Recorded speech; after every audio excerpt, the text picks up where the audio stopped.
vont souvent essayer de changer même la parole de Dieu et de la pervertir, mais celui qui s'appuie sur cette parole-là, sur ces promesses, eh bien, savent qu'il ne change pas, il est toujours le même.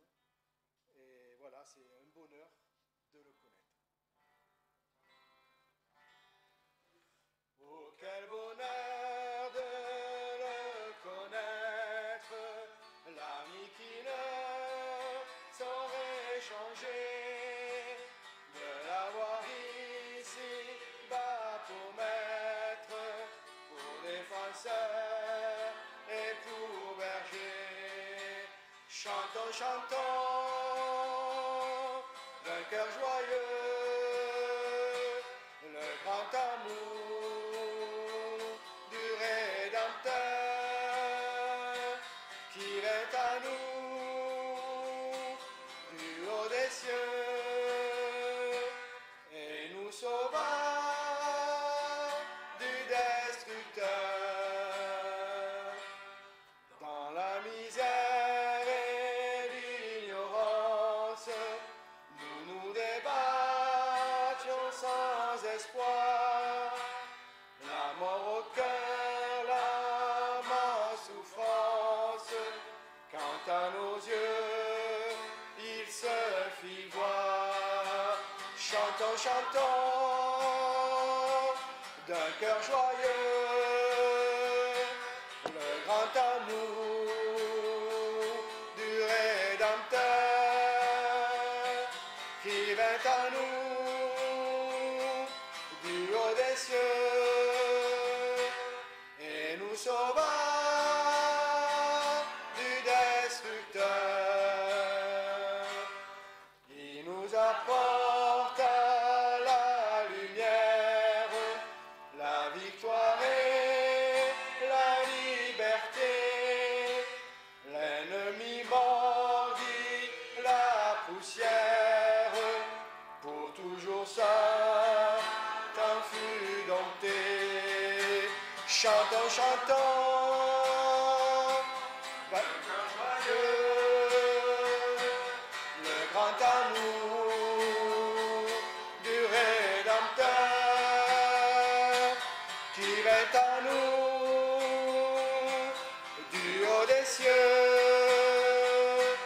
et nous sauva du destructeur. Vers l'avenir marchons sans crainte et sans souci du lendemain, pas à pas nos pieds dans l'empreinte de ses pieds sur notre chemin. Chantons, chantons d'un cœur joyeux le grand amour du Rédempteur qui vint à nous du haut des cieux et nous sauva du destructeur.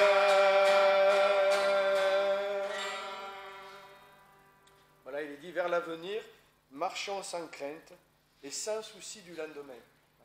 En ce moment, c'est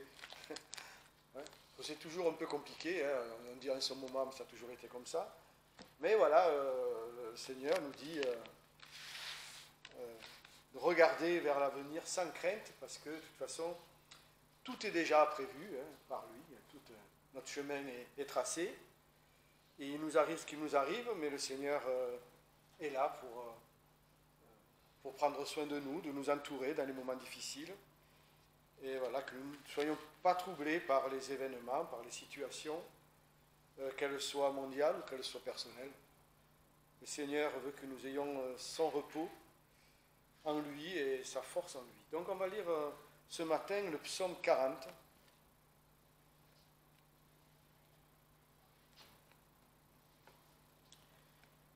Au maître chantre, psaume de David. J'ai patiemment attendu l'Éternel. Il s'est incliné vers moi, il a entendu mes cris. Il m'a fait remonter de la fosse de destruction, du bourbier fangeux.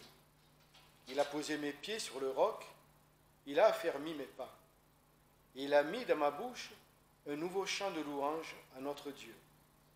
Plusieurs le verront et auront de la crainte, et se confieront en l'Éternel. Heureux l'homme qui place en l'Éternel sa confiance, et ne se retourne pas vers les orgueilleux, vers ceux qui s'adonnent au mensonge.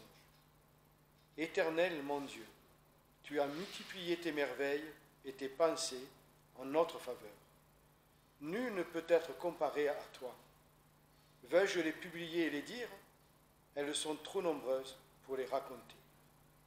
Tu ne prends plaisir ni au sacrifice, ni à l'offrande. Tu m'as percé les oreilles. Tu ne demandes point d'holocauste, ni de sacrifice pour le péché. Alors j'ai dit, voici, je viens. Il est écrit de moi dans le rouleau de ton livre.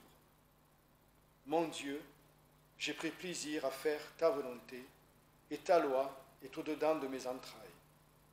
J'ai annoncé ta justice dans la grande assemblée. Voici, je ne tiens pas mes lèvres fermées, tu le sais, ô Éternel. Je n'ai point renfermé la justice au-dedans de mon cœur. J'ai dit ta fidélité et ta délivrance. Je n'ai point caché ta bonté, ni ta vérité à la grande assemblée. Toi donc, ô Éternel, ne me ferme pas tes compassions. Que ta bonté et ta vérité me gardent continuellement. Car des maux sans nombre m'ont environné. Mes iniquités m'ont atteint, et je n'ai pu les voir. Elles surpassent en nombre les cheveux de ma tête, et le cœur me manque. Éternel, veuille me délivrer. Éternel, accours à mon aide. Que tous ceux qui cherchent ma vie pour la ravir soient confus et qu'ils rougissent. Que tous ceux qui prennent plaisir à mon mal retournent en arrière et soient confus. Qu'ils soient stupéfaits dans leur confusion. Ceux qui disent de moi, ah, que tous ceux qui te cherchent s'égayent et se réjouissent en toi. Que ceux qui aiment ta délivrance disent sans cesse, magnifié soit l'Éternel. Pour moi, je suis affligé et misérable. Le Seigneur aura soin de moi. Tu es mon aide et mon libérateur. Mon Dieu, ne tarde point. Voilà, donc un psaume d'encouragement dans les moments difficiles, douloureux même. On peut dire, le psalmiste dit affligé, il est affligé, mais voilà, il est même en danger. Hein. Il se sent vraiment en danger. Son âme est affligée au-dedans de lui. Et ça arrive, ça peut arriver à un chrétien. Même le Seigneur a été dans l'angoisse dans le jardin. Donc, ce n'est pas un péché d'être dans l'inquiétude, dans l'affliction. Dans l'inquiétude peut-être, mais dans l'affliction non, parce que le Seigneur a dit que ça nous arrivera. Mais voilà, il ne faut pas se décourager, le Seigneur sait tout cela déjà. Et notre confiance est en lui, et c'est important effectivement de lire ces passages-là, de lire la parole du Seigneur, parce qu'elle est là pour nous encourager, pour nous exhorter à ne pas baisser les bras, à ne pas revenir en arrière, à ne pas céder devant la pression, devant l'ennemi, devant même peut-être notre incapacité à marcher correctement avec lui. On peut s'affliger de ça aussi, de se dire, Seigneur, il y a tellement longtemps que je suis avec toi, et je ne vois pas que j'avance vraiment, quoi. Et voilà, mais tant pis, le Seigneur c'est tout ça. L'important c'est de rester les yeux fixés sur lui, et voilà, on progresse comme on progresse, et le Seigneur nous délivrera. C'est promis, le Seigneur nous sortira de tout ça. Alors peut-être pas ici, dans ce monde, hein, il y a des frères et des sœurs qui, toute leur vie, vont souffrir, mais il y a le jour de délivrance. Il y a un jour de délivrance. C'est ce jour-là aussi que nous attendons. On va continuer avec le numéro 182, alors justement, qui parle de sa parole. et de triompher dans les combats. Voilà. On ne peut pas triompher de qui que ce soit ou de quoi que ce soit sans la parole. C'est le fondement de notre foi. C'est elle qui suscite et qui fortifie notre foi.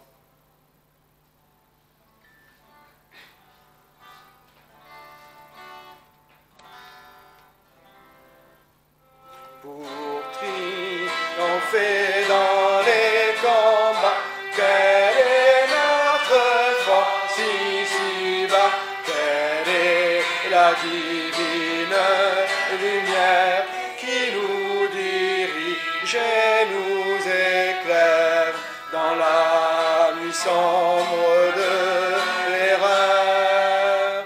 C'est la parole du Seigneur. Quel est le glaive à deux tranchants dont les coups sont assez puissants pour briser l'arme la plus dure et malgré la plus forte armure pour pénétrer jusqu'au cœur. C'est la parole du Seigneur. Quel est ce chant paisible et doux qui d'en venant jusqu'à nous parle de grâce et de clémence, éveille en nos cœurs l'espérance et pour notre douleur. C'est la parole du Seigneur. Sainte parole habite en moi, éclaire et ranime ma foi dans les combats. Sois ma défense dans les dangers, ma délivrance, et que par toi je sois vainqueur. Sainte parole du Seigneur. Voilà. On va passer donc au verset du mois. Donc, verset du mois, Éphésiens chapitre 5, versets 10 et 11. Examinez ce qui est agréable au Seigneur et ne prenez aucune part aux œuvres infructueuses des ténèbres, mais bien plutôt condamnez-les. Voilà. Il faut aussi les condamner. Quelquefois, on a du mal quelquefois à parler et à dire que c'est quelque chose de condamnable, mais le Seigneur, vous voyez, condamne les œuvres infructueuses, mais il ne condamne pas le pécheur. Ça, il faut bien expliquer ça aussi aux gens, qui souvent confondent les deux. Si tu juges ce que je fais, donc tu me juges. Bon. Bien, on va passer aux annonces. On va chanter le 324.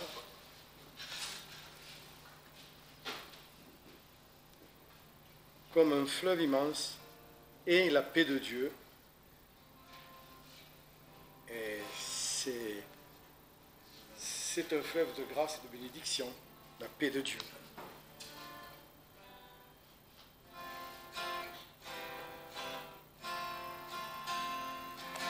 Comme un fleuve immense et la paix de Dieu, parfaite est l'avance, vainqueur en tout lieu. Parfaite elle augmente constamment son cours. Parfaite sa pente, s'abaisse toujours. Fondée sur Dieu même, nos cœurs à jamais ont pour bien sûr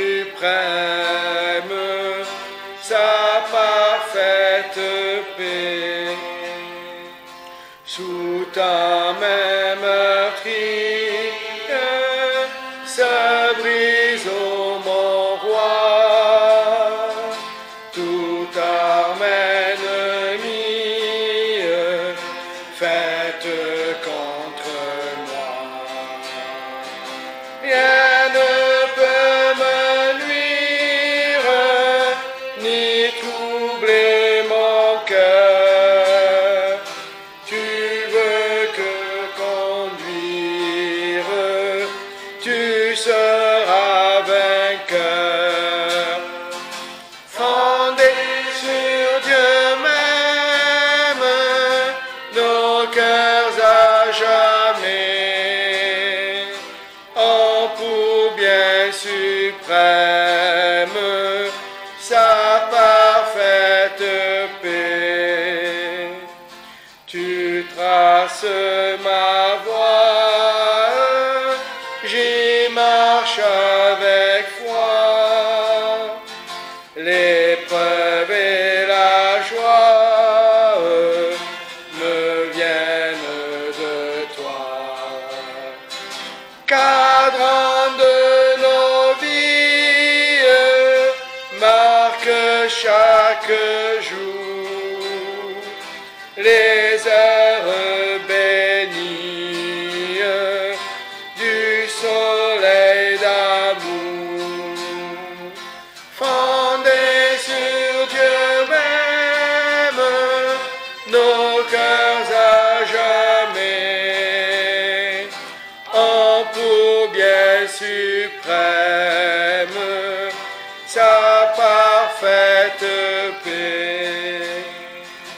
Océan de gloire, paix de mon sauveur, gage de victoire, trésor de bonheur. Ta grâce infinie coule en nuit et jour, inonde ma vie de vagues d'amour. Selon ta promesse, ô Jésus mon roi, je trouve sans cesse paix parfaite en toi.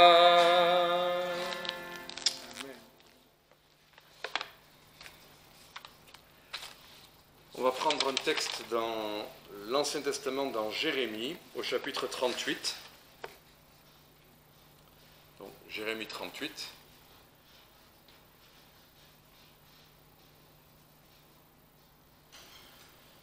À partir du verset 1, et on lira jusqu'au verset 14. Donc, notre frère l'a trouvé, je vais prier, et on va partager ce texte. Seigneur, merci de tous ces cantiques, de tous ces partages. Merci de la vie que tu as mis en nous et de l'abondance que, à travers les épreuves, comme dans les moments d'accalmie, eh bien, tu es là et tu nous parles. Merci de ta parole. Merci de bénir ce texte qu'on va ouvrir. Ce n'est pas un exercice de style qui importe, c'est que tu parles à nos cœurs et que tu nourrisses, que tu fortifies, que tu encourages et que tu édifies effectivement tes enfants. Je te le prie en utilisant ce texte et de mettre quelques mots dans ma bouche qui puissent apporter un encouragement. Au nom de Jésus-Christ et en te glorifiant toi-même. Amen. Donc Jérémie 38, verset 1. Or, Shephatia, fils de Mathan, et Guédalia, fils de Pashur, et Yukal, fils de Shelemia, et Pashur, fils de Malkija, entendirent les paroles que Jérémie prononçait devant tout le peuple en disant « Ainsi a dit l'Éternel, celui qui demeurera dans cette ville mourra par l'épée, par la famine ou par la peste, mais celui qui sortira vers les Chaldéens vivra. Il aura sa vie pour butin, et il vivra. « Ainsi a dit l'Éternel, cette ville sera certainement livrée à l'armée du roi de Babylone, et il la prendra. » Et les chefs dirent au roi, « Mais qu'on fasse mourir cet homme, il fait perdre courage aux hommes de guerre qui restent dans cette ville, et à tout le peuple, en leur tenant de tels discours, car cet homme ne cherche pas la prospérité, mais le malheur de ce peuple. » Alors, le roi Sédécias dit, « Voici, il est entre vos mains, car le roi ne peut rien contre vous. » Ils prirent donc Jérémie et le jetèrent dans la citerne de Malkija, fils de Amélec, laquelle se trouvait dans la cour de la prison. Et ils y descendirent Jérémie avec des cordes. Il n'y avait point d'eau dans la citerne, mais de la boue, et Jérémie enfonça dans la boue. Mais Ebed-Mélec, l'Éthiopien, eunuque de la maison du roi, apprit qu'ils avaient mis Jérémie dans la citerne. Or, le roi était assis à la porte de Benjamin. Et Ebed-Mélec sortit de la maison du roi et parla au roi, disant, « Ô roi, mon seigneur, ces hommes ont mal agi dans tout ce qu'ils ont fait contre Jérémie, le prophète. En le jetant dans la citerne, il serait déjà mort de faim dans le lieu où il était, puisqu'il n'y a plus de pain dans la ville. » Et le roi donna cet ordre à Ebed-Mélec, l'Éthiopien, « Prends ici 30 hommes sous ta conduite, et fais remonter hors de la citerne Jérémie, le prophète, avant qu'il meure. » Ebed-Mélec prit donc ces hommes sous sa conduite et vint dans la maison du roi, au-dessous du trésor, où il prit de vieux lambeaux et de vieux haillons, qu'il descendit avec des cordes à Jérémie dans la citerne. Puis Ebed-Mélec, l'Éthiopien, dit à Jérémie, « Mets ces vieux lambeaux et ces haillons sous tes aisselles autour des cordes. » Et Jérémie fit ainsi. Alors, ils tirèrent Jérémie avec les cordes et le firent remonter de la citerne, et Jérémie demeura dans la cour de la prison. Cependant, le roi Sédécias envoya chercher Jérémie le prophète et le fit venir auprès de lui dans la 3e entrée de la maison de l'Éternel. Alors le roi dit à Jérémie, « Je vais te demander une chose, ne me cache rien. » Donc je m'arrête là, parce que ce qui nous intéresse là, c'est l'expérience que vient de traverser le prophète Jérémie.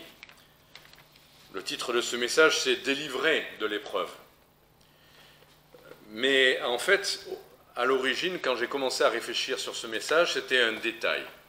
Quelqu'un a dit pendant la convention, si Dieu a jugé bon de mettre certains détails, alors des fois on prend des détails pour nous arranger, mais quand il insiste sur ces détails, c'est qu'il a quelque chose de précis à nous montrer. Et moi, il y a un détail là-dedans qui m'a marqué. Peut-être que vous, ça sera peut-être un autre, on en profite pendant 2 minutes. Est-ce qu'il y a un détail, quelque chose d'important, une image dans ce texte où vous dites « Waouh, Dieu parle à travers ce petit détail-là ». Alors, est-ce qu'il y a quelque chose là-dedans qui vous marque un tout petit peu? Alors lui, il se gratte sous les aisselles. Voilà. Donc lui, Antoine a vu le même, il a vu les haillons. Hein? Je l'avais déjà prêché. Bon, j'hésite pas, hein, c'est pas grave. Entre deux, il y a des films des fois qu'on voit 5 ou 6 fois, donc avec le même plaisir. Effectivement, c'est vrai que j'avais déjà prêché, je me souvenais, sur cette histoire de haillons, de chiffon. Ce détail-là, hein, il est précieux. Il y a d'autres éléments là-dedans, la boue, s'enfoncer dans la boue. J'avais aussi prêché sur s'enfoncer dans la boue, hein, parce que c'est aussi une image qui est reprise dans les psaumes. Donc il y a quelque chose de fort là-dedans aussi. Il peut y avoir d'autres détails que vous avez vus, mais on va déjà s'en tenir à ces haillons. C'est ça, moi, qui m'a parlé, la délicatesse. Parce qu'il est en train de mourir. Je veux dire, ce qui compte, c'est de le sauver. Peu importe, on enverrait les cordes, on le tirait, il se ferait mal aux aisselles ou aux mains. Non, Dieu a pris le soin d'inspirer Ebed-Mélec, qu'il a cherché des vieux tissus. Alors d'ailleurs, il va aller chercher, on en parlera, mais dans les trésors du roi quand même. C'est aussi un détail intéressant. Mais des vieux haillons, du presque rien, des choses insignifiantes oubliées dans un coin, il en fait un détail qui nous parle de la personne même de Dieu, comment Dieu agit. Dieu pourrait nous sauver, bon, il envoie un ange, enfin, mais il utilise des choses parfois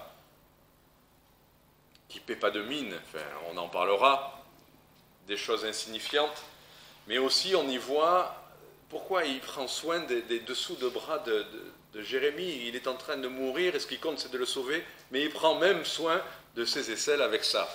Je trouve ça intéressant parce que ça nous montre la délicatesse de Dieu, la prévenance de Dieu, qui non seulement fait des grandes choses glorieuses pour nous sauver, pour délivrer, mais le fait jusque dans les moindres petits détails qui nous montrent que tout importe à ses yeux, surtout quand il s'agit de douceur, de délicatesse et de bienveillance. Voilà, ce détail-là est là, et à l'origine, quand j'ai préparé ce message, j'avais envie de prêcher là-dessus, de la délicatesse et de la prévenance de Dieu à l'égard de son peuple. Et tout de suite, j'ai eu plein d'autres textes bibliques qui me venaient. Est-ce qu'il y en a qui vous viennent à l'esprit, qui ont un peu cette même idée de la prévenance de Dieu, de la délicatesse de Dieu? Est-ce qu'il y a d'autres textes qui vous viennent à l'esprit? Alors, Jacqueline. Ésaïe, tous les chapitres d'Ésaïe, 41, 43. Alors là, oui, quand il dit qu'il ne craint pas, je suis avec toi, ne promène pas des regards inquiets. Oui, mais là, c'est des déclarations d'amour et de bienveillance de Dieu, ça en fait partie, mais des petits détails pratiques. Moi, j'aime les petits détails pratiques. Est-ce qu'il y a des histoires avec des petits détails pratiques? J'en ai un, moi, qui me vient à l'esprit. Ça fait des années que... Oui, Michael. Quand il dit avec Élie qu'il est le mur doux et léger. Oui, alors cet épisode-là, quand Élie fait des miracles extraordinaires, et puis qu'après, il veut mourir, et il n'en peut plus, il en a assez, et Dieu va lui parler, et Dieu va se révéler à lui, c'est vrai, Dieu est là dans les rochers qui sont déchirés par le vent, dans le feu, dans les grondements, mais il est vraiment là, très précisément, dans le murmure doux et léger. Là, c'est encore une déclaration et c'est à la fois déjà un détail. Quelqu'un ailleurs avait fait remarquer que d'abord, il lui a donné à manger, il a laissé se reposer. C'est aussi un petit détail pratique. Dieu aurait pu lui parler directement. Et quand Dieu veut parler, il nous ouvre les oreilles et il fait quelque chose et on écoute. Mais d'abord, il a tenu compte de l'état dans lequel Élie était. Il a laissé d'abord se reposer. Il était tellement dans le coup des émotions, de tout ce qui s'est passé, il n'aurait pas compris. Ça vous n'arrive pas des fois d'être tellement dans un mouvement, un travail ou quelque chose, que vous ratez un petit détail, et ça n'est qu'après que vous dites, il y avait ça quand même, c'était important. Je n'ai pas fait attention à cette personne-là qui me disait peut-être quelque chose qui ouvrait son cœur, et moi j'étais tellement dans il faut faire ça, je n'ai pas entendu. Et après le Seigneur nous montre ça. Mais voilà, là il lui a parlé, il a laissé se reposer, il a laissé retomber la poussière, comme on dit, il a laissé reprendre des forces pour être plus attentif. Il y a des moments où on n'est pas capable d'entendre ce que Dieu doit nous dire. Et donc ça c'est un petit détail intéressant. Mais juste, et je termine avec ça, parce que sinon le message va faire 2 heures, quand il y a eu la multiplication des pains et des poissons, il y avait une foule à nourrir.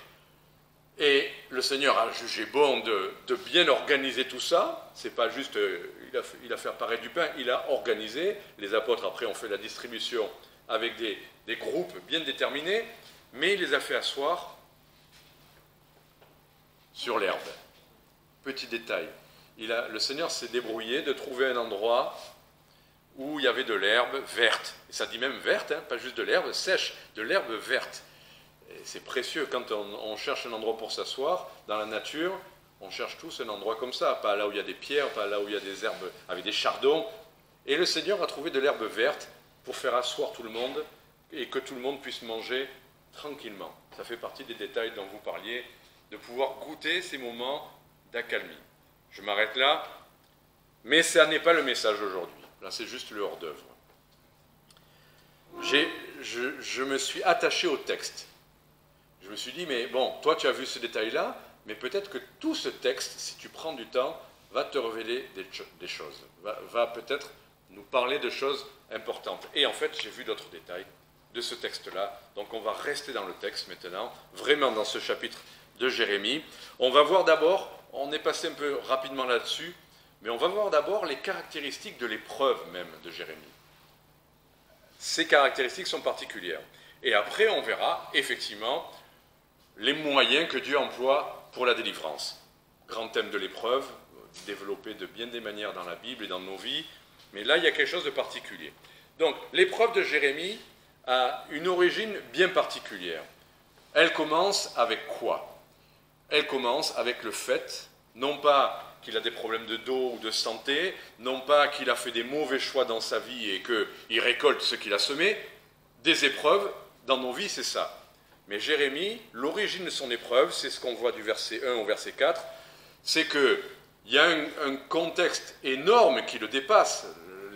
Des ennemis viennent du loin et vont envahir, et il y a la ville. Mais lui, son travail, c'est pas d'aller prendre l'épée, son travail, c'est de dire la vérité.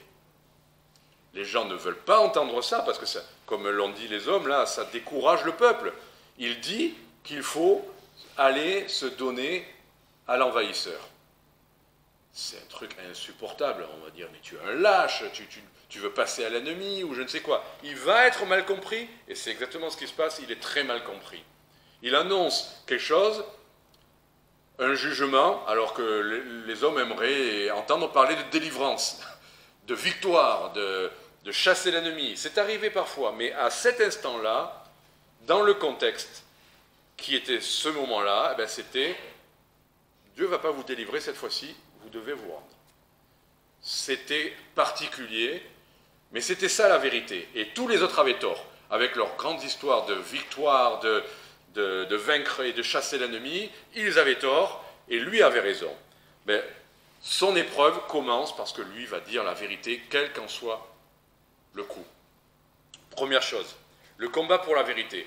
Ne jamais mentir dans notre vie personnelle, et parfois oser dire des choses que les gens n'ont pas envie d'entendre. Il faut voir le contexte, il ne s'agit pas de ruer dans les brancards et d'arriver avec nos gros sabots chaque fois qu'il se passe quelque chose qui ne nous plaît pas. Le monde entier vit dans le péché. Donc on ne va pas passer notre temps, tout à l'heure notre frère le rappelait, à juste titre, condamner le mal. Mais alors on va passer notre temps à condamner dans notre famille celui qui fait ça, celui qui ne fait pas ça, et celui qui parle comme ça, et celui qui n'a pas débarrassé. On n'arrêterait pas.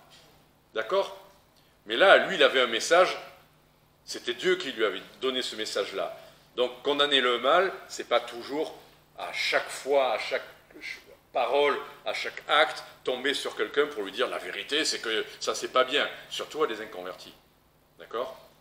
Là on parle du peuple de Dieu. Donc dire la vérité, il y a un coût, effectivement, et c'est ce qu'on voit, tout de suite il a des ennemis jurés, là, qui veulent le faire mourir. C'est ce qu'on voit au verset 4. Les chefs dirent au roi qu'on fasse mourir cet homme. Leur plan, ce n'était pas de le faire taire seulement, c'est carrément de le faire mourir. Des fois, on ne comprend pas l'agressivité de réaction des gens. Ce n'est pas simplement qu'ils ne veulent pas entendre, parce qu'ils diraient ça ne m'intéresse pas. C'est qu'il y a tout de suite une réaction agressive. Ils se sentent agressés, ils se sentent en tout cas mis en péril, et il y a une agressivité immédiate qui se révèle. Quand on dit la vérité, c'est ça qui se passe. Ce n'est pas juste des gens qui se détournent, il y en a qui se détournent, qui nous ignorent, qui nous abandonnent, mais il y a vraiment de l'agressivité qui peut se générer. Mais ce n'est pas les hommes qui sont agressifs, en fait. C'est ça dont il faut se souvenir. Derrière tout ça, celui qu'on réveille, c'est l'ennemi qui s'agite tout de suite. Chaque fois qu'on dit la vérité, il ne supporte pas. Il est le père du mensonge. On attaque son fonds de commerce en disant la vérité. Il avait gagné tout un peuple. Paradoxalement, celui qui disait le mensonge, c'était celui qui disait « Non, il faut combattre l'ennemi qui nous envahit. On est Jérusalem, on est les Juifs. » C'était lui le menteur dans ce contexte-là. Pourtant, il disait quelque chose de vrai, mais qui n'était pas à propos. Ce qui compte pour nous, c'est de dire ce que Dieu veut vraiment, ce que Dieu dit vraiment, et dans le contexte aussi, il faut en tenir compte. Donc, voilà la vérité, l'origine de l'épreuve. Après, il y a la nature de l'épreuve. Là, il est question d'une citerne, mais avant la citerne, son épreuve avait déjà commencé, non? Il était où? Où est-ce qu'on est allé le chercher? Il était déjà dans la cour d'une prison. Donc nous, qui venons de traverser des époques de confinement, quand on reste enfermé dans son appartement, c'est déjà pas facile. Et pourtant, on a des ordinateurs, on a de la lecture, on peut bien manger. Lui, son confinement, c'était qu'il mourait de faim aussi. C'est ce que dit Ebed-Melech. Il va même mourir de faim. Il n'y a pas de pain dans la cour de prison. Donc il n'aimait pas ça. Et ce sentiment d'enfermement, une privation de liberté. Demandez à ceux qui vont en prison ce qu'ils en pensent. La privation de liberté. Des choses les plus évidentes pour nous, qui pouvons sortir de cette pièce, aller faire des courses, rentrer ou pas à volonté, aller se promener à volonté. On n'imagine pas à quel point c'est précieux cette liberté qu'on a. Et que dès qu'on nous restreint nos libertés, on a ce sentiment, un peu comme claustrophobe, d'enfermement, de privation, qu'on ne supporte qu'avec grande difficulté, n'est-ce pas? C'est ça le début. Mais ça avait commencé bien avant. Regardez au chapitre 37, verset 13. Cette épreuve ne lui est pas tombée dessus d'un coup. Il avait déjà commencé à avoir des problèmes. Donc chapitre 37, verset 13. Lorsqu'il fut à la porte de Benjamin, il se trouva là un capitaine de la garde nommé Yiréria, fils de Shélémia, fils de Hanania, qui saisit Jérémie le prophète en disant « Mais tu passes aux Chaldéens ?» Et Jérémie répondit « Mais c'est faux, je ne passe pas aux Chaldéens. » Mais il n'écouta pas. Et Yiréia saisit donc Jérémie et l'amena vers les chefs. Alors, les chefs s'emportèrent. Là, on est revenu en arrière, c'était avant. Les chefs s'emportèrent contre Jérémie, le frappèrent. Ils ne voulaient pas encore le faire mourir, ils voulaient juste le frapper. Ça commence mal.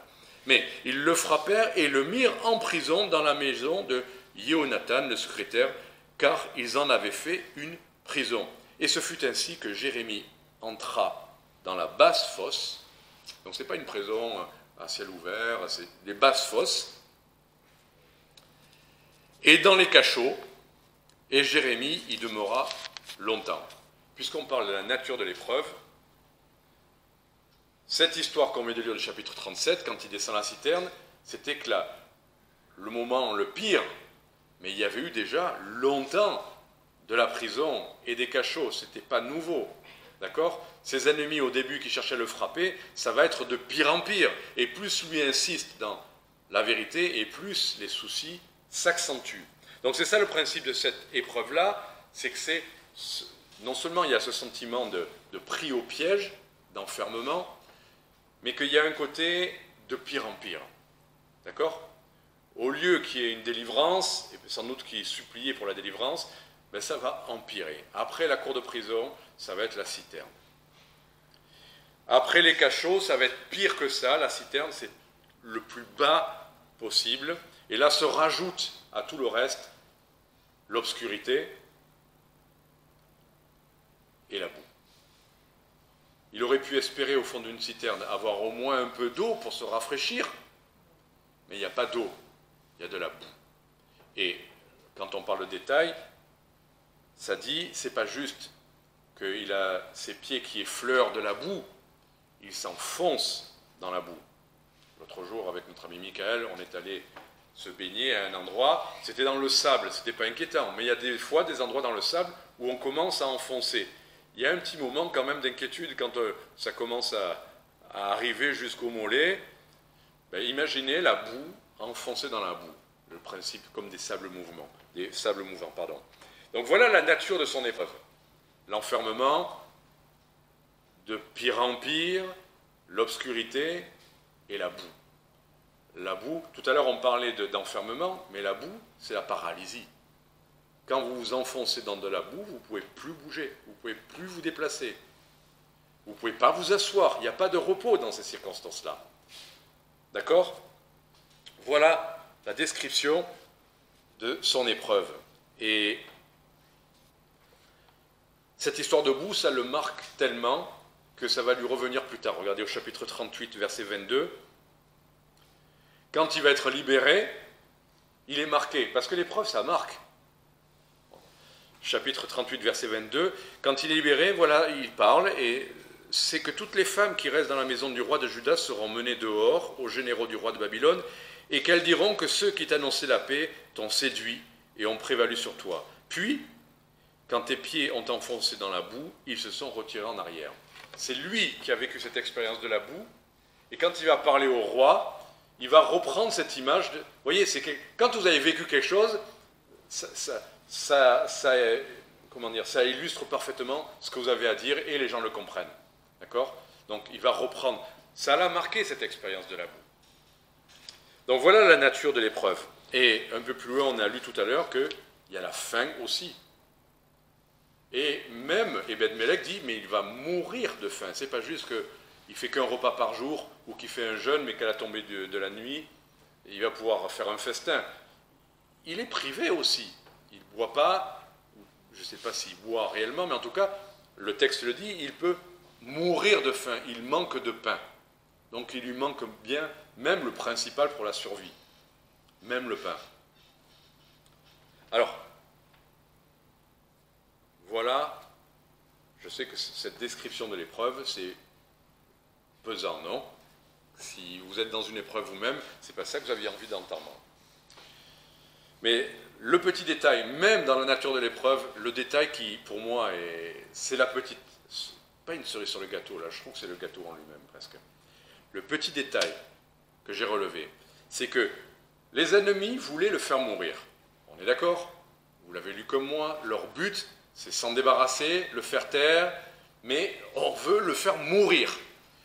Vous savez, si vous voulez faire mourir quelqu'un et que le roi vous dit « faites ce que vous voulez », c'est pas très compliqué. Hein, vous prenez une épée, vous le jetez d'une falaise, ou même tout bêtement, quand vous arrivez à la citerne, vous le jantez la tête première et vous êtes sûr qu'il arrive en miettes en bas, non?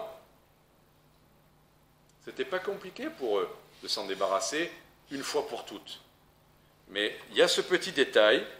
Donc si on arrive au verset 6, ils prirent donc Jérémie et le jetèrent dans la citerne. Ça, c'est la première partie du verset. Mais la deuxième partie du verset dit « Et ils y descendirent Jérémie avec des cordes. » Si vous le jetez, vous le jetez. Mais leur manière de le jeter, c'était quand même avec des cordes. Et qu'est-ce qui leur a pris? Pourquoi ils prennent des cordes? Avec un peu de réflexion, des fois, on voit ça dans les dessins animés ou les films. Il y a les gens qui veulent tuer, et puis on dit, ben, c'est pas compliqué, il a un pistolet et il va le tuer. Mais non, il se met à parler, et puis après, on se dit, mais... Et puis après, le héros s'en sort. Là, ils voulaient s'en débarrasser, c'était pas compliqué. Non, ils le descendent avec des cordes. Ils veulent, peut-être qu'ils souffrent plus longtemps en bas, j'en sais rien. Mais ce que je vois de certains là-dedans, c'est que les cordes, on va les retrouver tout à l'heure. Et elles servent à quoi, les cordes? Un peu plus loin, à le délivrer. Les cordes, c'est l'instrument que Dieu a utilisé non seulement pour le délivrer, mais le même Dieu utilise les cordes au sein de l'épreuve, même au moment le plus terrible de l'épreuve, c'est les mêmes cordes qui l'empêchent que ça aille trop loin. Vous voyez ce que je veux dire? 1 Corinthiens, chapitre 10, verset 13. 1 Corinthiens 10, 13. On connaît bien ce verset, on va le relire ensemble. Aucune tentation. Le mot tentation, c'est le mot épreuve. Les deux sens sont valables. Aucune tentation ou aucune épreuve ne vous est survenue qui n'ait été une épreuve ou une tentation humaine. Or, Dieu est fidèle et il ne permettra pas que vous soyez éprouvés ou tentés au-delà de vos forces. Mais avec l'épreuve même, avec la tentation, il vous en donnera aussi l'issue afin que vous puissiez la supporter. Qu'est-ce que ça veut dire? Ça veut dire que Dieu est au contrôle dans les petits détails, même de ce moment le plus terrible qui soit. Comme quand Christ est à la croix, les petits détails sont tous là pour nous montrer ce que Dieu est en train de faire, et que même si le Fils lui-même dit « Pourquoi m'as-tu abandonné ?», tout montre qu'il n'était pas abandonné. Il était peut-être momentanément dans l'épreuve, séparé de son Père, mais Dieu était bien là, à l'œuvre et dans les moindres détails. Il n'a pas permis, par exemple, que ses os soient brisés, alors que les hommes voulaient briser les os.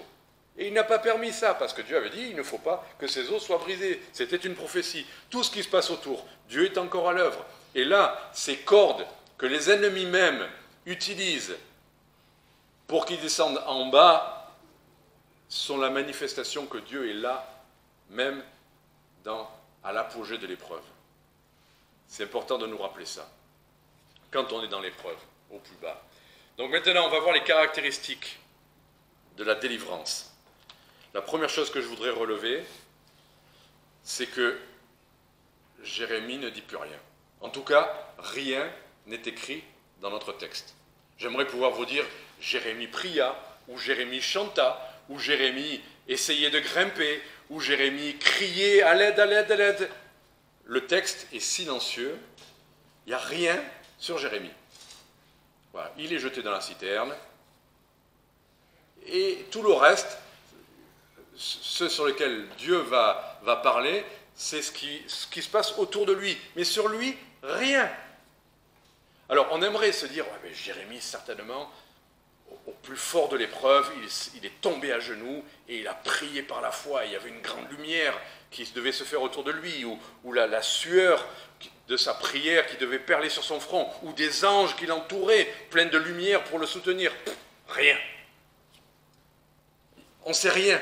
Il était peut-être en train de pleurer, il était peut-être en train de défaillir, il essayait peut-être de dormir, comme Jonas. Je ne sais pas, et je ne peux rien dire là-dessus, je sais juste que Dieu n'en dit rien. En revanche, un peu plus en avant, on va avoir une réaction. Tout à l'heure, on a aperçu une réaction de Jérémie. Quand on l'attrape, vous vous rappelez, quand le capitaine l'attrape, et qu'il lui dit « Non, tu veux passer la nuit ?» Il dit « Non, non, non, c'est faux, c'est faux, c'est faux. » Enfin, il n'a pas envie de se faire attraper quand même là. Mais regardez, chapitre, un peu avant, chapitre 37, verset 20, on a un petit détail intéressant. Maintenant, donc il va avoir l'occasion de parler au chef ou au roi, et verset 20, « Maintenant écoute, je te prie, ô roi mon Seigneur, et que ma supplication soit favorablement reçue de toi. Ne me renvoie point dans la maison de Jonathan, le secrétaire, de peur que j'y meure. » Il n'est pas là en train de dire « Dieu me délivrera de ta main ». Ce n'est pas un héros de la foi à cet instant-là, comme on aime à les imaginer. Dur. Vous voyez, planté sur ses deux pieds, dans la foi et dans le courage de « je défends la liberté ». Non, là, il demande au roi si c'est possible, écoute, s'il te plaît, que je ne retourne pas là-bas. Voilà. Et là, c'était que la prison, c'était même pas la citerne. Alors, je ne veux pas dire par là que ça, il sera dans le même état d'esprit dans la citerne, je n'en sais rien. Je sais juste qu'à cet instant-là, Jérémie, tout en faisant la volonté de Dieu, en disant la vérité, il ne voulait pas être mis en prison, il disait c'est faux, il se défendait. Après, on l'entend plus se défendre. Il ne se défend plus, ou pas, j'en sais rien. Je trouve ça intéressant. Ça veut dire que faire la volonté de Dieu, par la foi, dire la vérité, ça ne veut pas dire qu'on est toujours au top. Ça ne veut pas dire qu'on est toujours triste et accablé et en train de se lamenter et d'avancer la tête baissée. Ça ne veut pas dire qu'on est toujours en train de chanter « Alléluia ». Il y a des hauts et des bas. Ça, on peut le dire. Et notre frère le disait tout à l'heure. Par rapport à l'affliction, qui a envie de souffrir? Et quand on prend l'exemple suprême, même de Jésus-Christ, avant la croix, avant Gethsémane, il est au Jardin des Oliviers, il prie, et inscrit une prière glorieuse de « Je vais marcher avec toi, Seigneur, et quoi que tu... » Il supplie, et c'est redit dans le Nouveau Testament, dans les Épîtres, il supplie, s'il était possible, que cette coupe s'éloigne de lui. Si le Seigneur Jésus-Christ a supplié de ne pas aller à l'épreuve ultime, on peut, nous aussi, avoir des moments de recul, de supplication, bien sûr. Il n'empêche, l'idée c'est, parce que c'est ça le courage, c'est pas de ne pas avoir peur, c'est d'être pas de... C'est, si on mesure le danger, si on mesure la souffrance, si on mesure l'épreuve, mais qu'on sait que Dieu le veut, on lui fait confiance au point d'y aller quand même. Et je réalisais ça tout à l'heure, quand je me disais, mais on passe notre temps, dans notre vie chrétienne, à rentrer comme au rugby, dans une mêlée d'une épreuve, et à chaque fois c'est des mêlées différentes, mais presque, quand le Seigneur dit à chaque jour suffit sa peine, mais chaque journée est une mêlée. Chaque journée il y a des épreuves, chaque journée on peut avoir des soucis. On peut être malade, on peut avoir des gens qui nous embêtent, vous savez, des détails tout bêtes, mais nos amis ont découvert l'animation marseillaise nocturne. Ça fait 2 jours qu'elle n'arrive pas à dormir. 2 jours qu'on dirait que les Marseillais se sont donné le mot, on va aller au boulevard Jeanne d'Arc pour se disputer dans la rue, pour mettre la musique à fond, On va laisser le chien du voisin, les voisins vont laisser le chien toute la nuit qui, à partir de 5 heures, ne va plus arrêter d'aboyer, à la mort, de hurler à la mort. Enfin, on a goûté à un peu tout, hein, des coups de feu, je crois, ou des pétards, je ne sais pas, on lira le journal ce soir. Enfin, on a tout eu. Les épreuves, des fois, ce qui peut nous user, nous laminer, ce n'est pas obligatoirement des choses qui nous font disparaître. Des fois, c'est épuisant, et quand on ne veut pas, on dit « Seigneur, arrête ce chien ». J'ai prié pour qu'il arrête ce chien, il ne s'est pas arrêté. À 5 heures, je disais « Bon, c'est un peu tôt quand même, encore une petite heure ». Et c'était surtout pour notre amie, je me disais « La pauvre, elle n'a déjà pas dormi la nuit précédente, déjà ça se reposait un peu, mais bon, c'est comme ça. Chaque jour suffit sa peine, et on a des épreuves, des épreuves différentes les uns les autres. Donc, qu'est-ce que Dieu va employer, verset 7, pour nous délivrer? Un Éthiopien. Avec tous les gens de sa propre famille, parce que Jérémie, il n'est pas né tout seul, il a bien une maman, un papa, des cousins, et c'est des grandes familles. Ou au moins, à défaut, ceux de sa tribu, peut-être que ses parents ne sont plus, j'en sais rien. Mais non, il n'y a personne de sa famille qui est là, c'est un Éthiopien, pas un Israélite qui est là. Et c'est un eunuque. Et les eunuques, c'est pas très bien vu en Israël. Ils sont interdits, dans la loi mosaïque, ils sont interdits de service. D'avoir des eunuques, normalement, il me semble que c'était les grands rois, quand ils avaient un harem, pour surveiller les femmes du harem, ben on envoyait des eunuques, comme ça, pas de risque. Et cette idée d'avoir des eunuques, ce n'était pas vraiment dans la loi d'Israël. Il pouvait y en avoir, mais c'était involontaire, parce qu'on peut le devenir involontairement. Un accident, ça arrive. Mais là, il y a un eunuque qui est quelqu'un de suffisamment important, cet Éthiopien, il est à la cour du roi, suffisamment reconnu pour que le roi l'écoute quand il arrive. D'accord? C'est pas l'allié qu'on aurait recherché obligatoirement, non? Il n'est pas juif, il est eunuque, et pourtant, c'est cet homme-là que Dieu va utiliser. Et j'aime bien ça, parce que ce que ça nous dit sur les moyens de délivrance, c'est que Dieu nous surprend toujours. Je parlais de ça. Moi, j'ai un frère qui a un très bon métier, qui a un bon salaire, si je veux être garant pour un appartement, c'est lui que je sollicite. Vous voyez, quand on déménage. Mais presque toute la famille, il est garant de presque toute la famille. À chaque fois, c'est lui qui envoie les dossiers pour mon fils, pour ses fils, etc., etc. Et c'est vrai qu'il est un peu la main providentielle pour un dossier de location.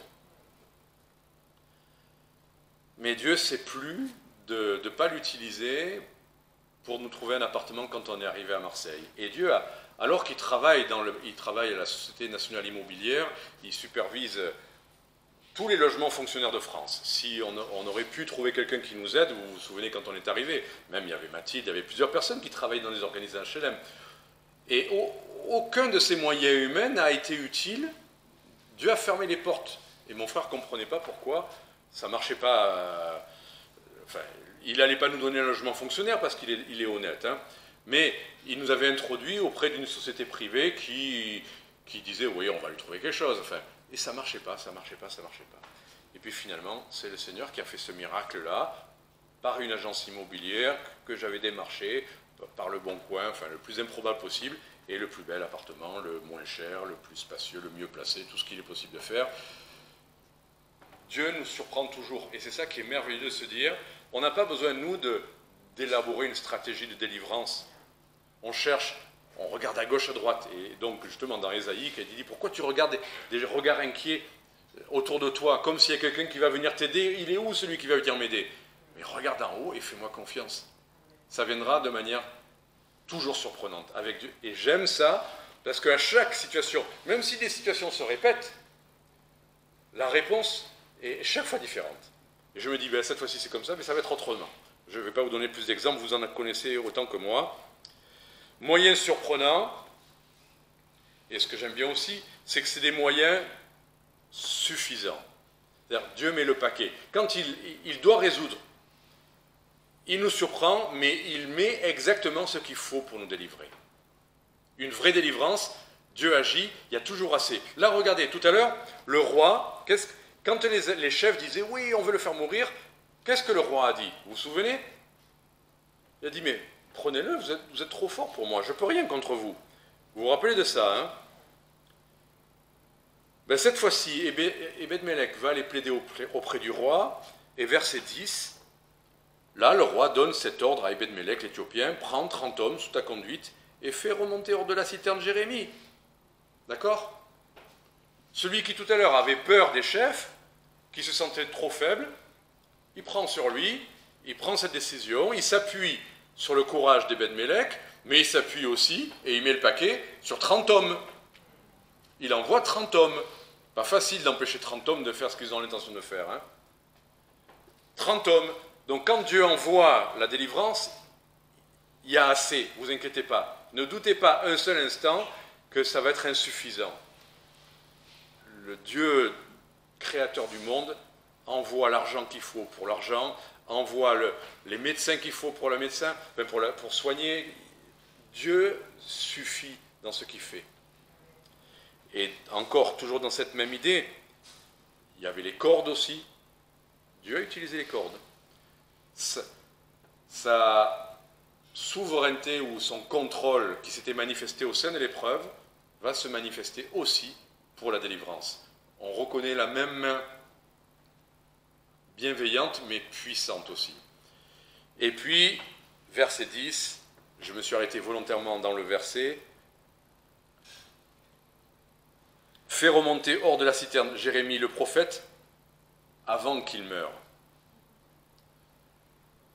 Ça veut dire qu'il était peut-être pas loin.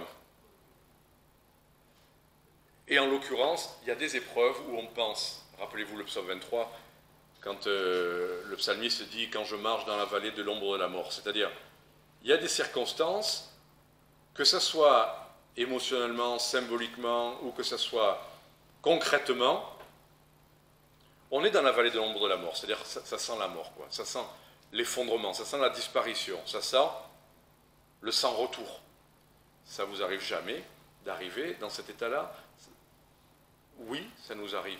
Au moment où l'épreuve, ça nous semble trop, et ça je peux le comprendre, et je pense à des personnes, effectivement, où épreuve après, ils ont connu cette descente, et au lieu de la délivrance, c'est de la cour de la prison à la citerne, et au lieu de la délivrance... Et on est au point où on va peut-être défaillir, manquer de force, mourir de faim, littéralement. C'est ça. Mais dans la vallée de l'ombre de la mort, je ne crains aucun mal, parce que tu es là, parce que tu es mon berger, parce que ta houlette et ton bâton me rassurent, parce qu'aucune épreuve que tu envoies, que tu permets, ne dépassera. J'ai l'impression que moi je suis dépassé, mais finalement toi tu me montres que comme tu es toujours là, je ne vais pas disparaître. Ta houlette, à toi. C'est-à-dire, là on abandonne totalement notre perception de l'état dans lequel on est pour n'avoir plus que mais tu es là. Tu es le souverain berger. Ta houlette et ton bâton me rassurent. Je n'ai pas à craindre. Et avant qu'il ne meure, effectivement, et Dieu n'arrive jamais trop tard. On a l'impression parfois qu'il arrive trop tard, comme Marthe et Marie, avec Lazare. Ah, tu es arrivé 3 jours trop tard. C'est pas trop tard, parce que regarde, je peux même le ressusciter. Avec Dieu, même quand on croit que c'est trop tard, il a encore le moyen de faire encore plus impossible que la simple délivrance qu'on aurait espéré. Même quand on pense que c'est terminé, il a encore le moyen de faire quelque chose parce qu'il est Dieu. S'il ressuscite les morts, il n'arrive jamais trop tard. Et donc, reste le dernier détail, des moyens surprenants, comme Ebed-Melech, des moyens puissants et suffisants et à temps. Mais pour revenir à notre histoire de Haïon, en plus de tout ça, ça ne nous semblerait pas indispensable, mais Dieu a jugé bon de mettre et de répéter ce détail, en plus de tout ça, sa prévenance, sa bienveillance, sa douceur. Non seulement sa toute-puissance, son contrôle, sa souveraineté sur les choses, mais en plus sa bienveillance, des vieux vêtements. Sa bienveillance se manifeste par une chose que on aurait jetée, nous. Et Et petit détail encore, où est-ce qu'il a trouvé ces haillons? Dans les trésors du roi. Qu'est-ce que ça fait des haillons dans les trésors du roi? Je ne sais pas. Mais c'est là que Ebed-Melech est allé chercher, et c'est ça que Ebed-Melech a trouvé, et c'est ça que Dieu a utilisé. Ne cherchez pas. Dieu vous surprendra. Dieu nous surprendra toujours dans l'épreuve. Il utilisera des choses insignifiantes, des choses méprisables. Il utilisera ce qu'il veut pour nous montrer qui il est. Tout-puissant, qu'il a le contrôle sur toute chose, qu'il est avec nous, qu'il est bienveillant, qu'il est doux et humble de cœur. Voilà comment le Seigneur s'est représenté quand il est venu ici-bas. Il était le roi tout-puissant qu'on voit, le roi des rois et le Seigneur de l'Apocalypse.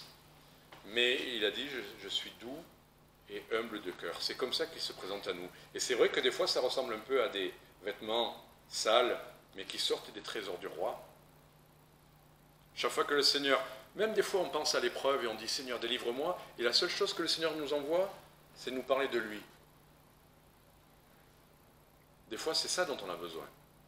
Parce qu'une épreuve, on va la délivrer, on en aura une autre. Mais de quoi on a réellement besoin? Ce dont on a besoin par-dessus tout, c'est de lui. C'est avec lui qu'on va passer l'éternité. Et des histoires de sortir et de rentrer dans les épreuves, on en aura plein à se raconter les uns les autres. Mais lui, sa personne, qu'est-ce qu'il y a de mieux à découvrir dans l'épreuve que lui? Son incarnation, quittant le ciel, sortant des trésors célestes royaux, il vient et il prend une apparence. Vous le savez, c'est Philippiens 2. Il n'a rien pour attirer les regards, il est oublié dans un coin. Un vêtement.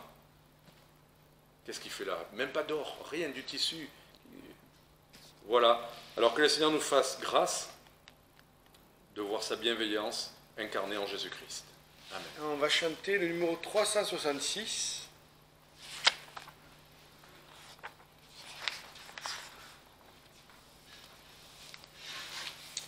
Travaillons et luttons.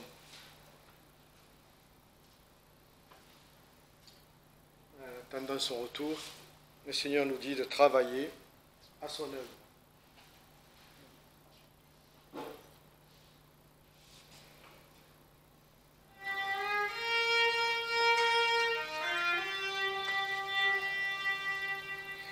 Travaillons et luttons, nous sommes au Seigneur, suivons les trois sentiers qui conduisent à la vie.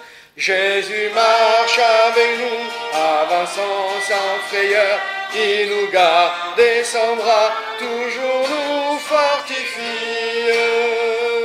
Travaillons et luttons, travaillons et luttons, soyons prêts et prions, bientôt le Maître va venir. Travaillons et luttons, que les cœurs affligés, les perdus loin de Dieu, retrouvent l'espérance. Vers la croix dirigeant leurs regards angoissés, pressons-les d'accepter Jésus leur délivrance. Travaillons et luttons, travaillons et luttons, soyons prêts et prions, bientôt le Maître va venir. Travaillons et luttons, il nous appelle tous, le champ nous est ouvert et la moisson est grande. Pour servir notre chef, ne pensons plus à nous, en avant vers le but, le Maître le demande. Travaillons et luttons, travaillons et luttons, soyons prêts et prions, bientôt le Maître va venir. Travaillons et luttons, sans jamais nous lasser de notre Rédempteur, élevant la bannière. Fidèles jusqu'au bout, sachant persévérer, le repos nous attend dans la pleine lumière. Travaillons et luttons, travaillons et luttons, soyons prêts et prions, bientôt le Maître va venir. Amen, bonne semaine.